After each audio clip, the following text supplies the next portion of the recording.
আসসালামু আলাইকুম। আপনারা সবাই কেমন আছেন? আলহামদুলিল্লাহ আমিও ভালো আছি। আমার আরেকটা গরুর ঘর বানানোর কাজ চলতেছে। এটা ২য় নাম্বার শেড। এটা শেডটা মোটামুটি ২০ ফুট লম্বা, আড়ে 11.5 ফুট।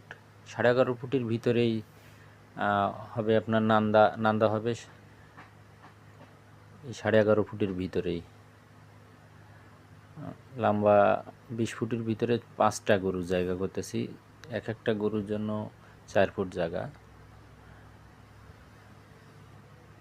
আলহামদুলিল্লাহ গাঁথনির কাজ শেষ হয়ে এখন ঢালাইয়ের কাজ চলমান।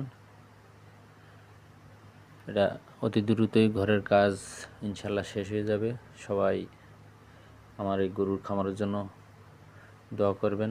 আল্লাহ যেন আমার এই গরুর খামারে বারাকা দান করে।